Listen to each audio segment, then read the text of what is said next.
the principles of Austrian economics, which prioritize the subjective nature of value, the importance of entrepreneurship, and the understanding of economic phenomena are driven by human action rather than centralized planning. Austrian monetary economics advocates for sound money backed by tangible assets such as gold or silver rather than fiat subject to manipulation by central banks. It emphasizes the importance of preserving purchasing power and warns against the dangers of inflation caused by excessive money creation. Overall, Austrian monetary economics promotes a decentralized and market-based approach to monetary policy aimed at fostering long-term stability and prosperity. As opposed to that is Keynesian economics. Keynesian economics is a macroeconomic theory developed by economist John Maynard Keynes, which advocates for government intervention in the economy to stabilize economic fluctuations and promote growth. At its core, Keynesian economics emphasizes the role of aggregate demand in driving economic activity. It postulates that during times of economic downturn, such as recessions or depressions, government spending and monetary policy should be used to stimulate demand and boost consumption and investment.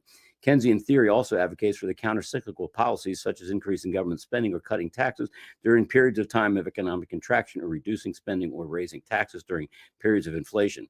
Additionally, Keynesian economics supports the use of monetary policy tools such as adjusting interest rates or implementing quantitative easing to manage economic cycles. Overall, Keynesian economics is characterized by a focus on managing aggregate demand through government intervention to achieve full employment and stable economic growth. Well, I think I need to deserve a tip for that Job one. openings unexpectedly created by more than 500,000 as wheels start to fall off the job market. Moments ago, the BLS, Bureau of Labor Statistics, reported that the biggest roller coaster series in the U.S. data set just collapsed when December job openings unexpectedly cratered by 556,000 from 8.516 million to just 7.6 million, the second lowest print since the COVID crash.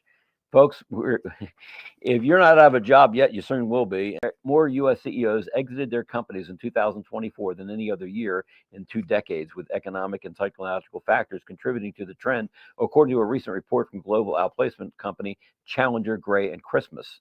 Last year, 2,221 CEOs quit their jobs, according to the company's January 30th report. The number is 16% higher than the previous record, which was set in 2023, with 1,914 CEO exits. The company began tracking CEO changes in 2002, and also in 2024, 143 founders left their CEO roles, far higher than the 29 the previous year. The government non-private sector 2024 in terms of CEO departures, with 493 executives leaving their posts. That's a lot of people just saying, hey, I don't want to work anymore, even though you're saying goodbye to millions of dollars in income and benefits, a whole wall of wax. Healthcare and technology sectors saw more than 200 CEOs exit each, followed by the entertainment, leisure, financial, and services industries, each with more than 100 executives exiting. The environmental, economic, and political regulatory uncertainty that prevailed in 2024 certainly led to many CEOs' exits, Senior Vice President Andrew Challenger had said. Microsoft layoffs. A tech firm fires underperforming employees, says report.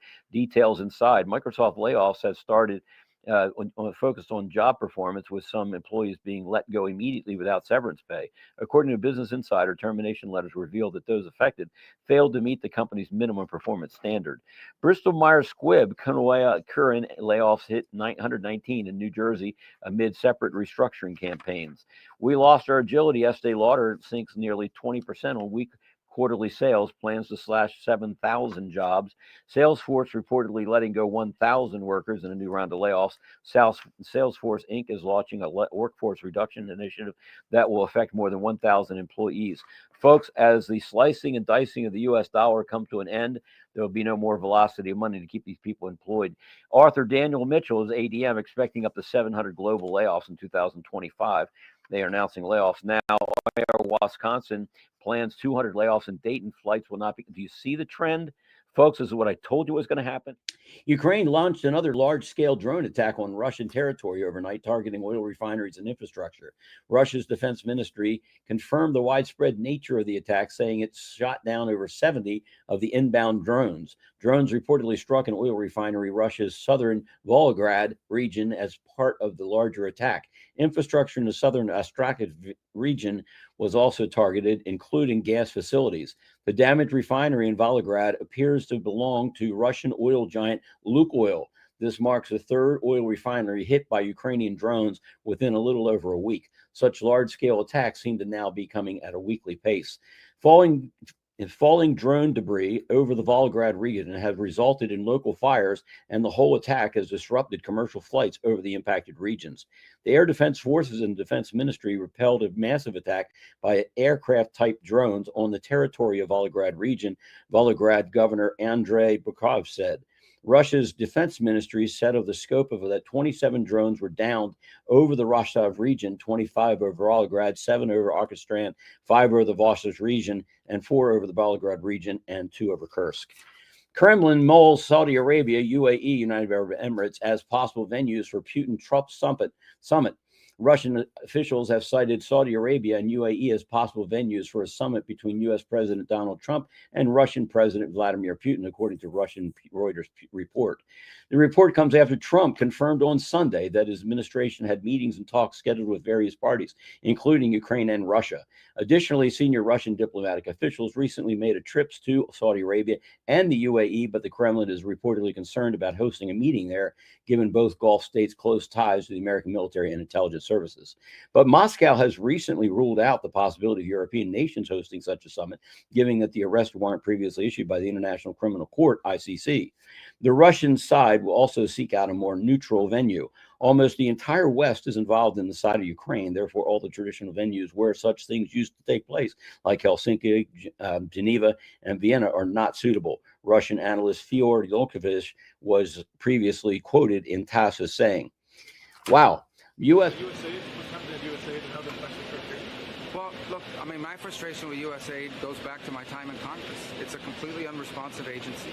It's supposed to respond to policy directives of the State Department, and it refuses to do so. So the functions of USAID, there are a lot of functions of USAID that are going to continue, that are going to be part of American foreign policy, but it has to be aligned with American foreign policy. I said very clearly during my confirmation hearing that every dollar we spend and every program we fund, that will be aligned with the national interest of the United States. And USAID has a history of sort of ignoring that and deciding that there's somehow a global charity separate from the national interest. These are taxpayer dollars. And so I'm very troubled by these reports that they've been unwilling to cooperate with people who are asking simple questions about what does this program do, who gets the money, who are our contractors, who's funded. And that sort of level of insubordination makes it impossible to conduct a sort of mature and serious review that I think foreign aid writ large should have. We're spending taxpayer money here. These are not donor dollars. These are taxpayer dollars. And we owe the American people the assurances that every dollar we are spending abroad is being spent on something that furthers our national interest.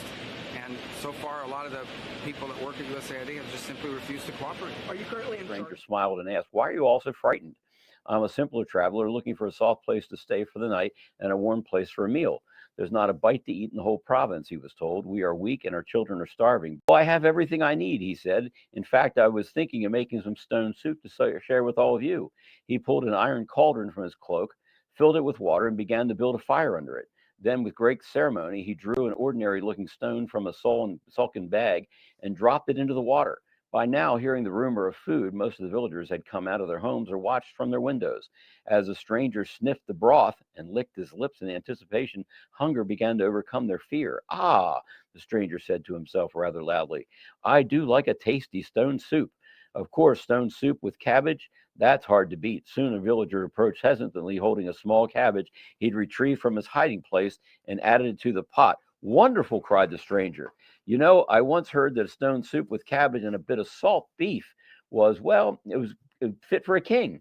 The villager butcher managed to find some salt beef, and so it went, through the potatoes, onions, carrots, mushrooms, and so on, until there was indeed a delicious meal for everyone in the village to share. The village elder offered the stranger a great deal of money for the magical stone, but he refused to sell it and traveled on the next day. As he left, the stranger came upon a group of village children standing by the road. He gave them the sunken bag containing the stone to the youngest child, whispering to a group, it was not the stone, but the villagers that had performed the magic. Shout out to all those fighting a battle that most people simply do not understand. Keep hanging in there, folks. I'm with you. We want you to come to Finksburg and chew the fat. Come to Finksburg and chew the fat. Do you like this? There'll be plenty of time for us to chat and everything at that point in time. I know a lot of you guys are reaching out to us, to me, to have chats and that kind of thing. I'd love to chat with you more so, but really, the schedule that we're underneath of, trying to keep all the stories coming in globally, is tough. So, but.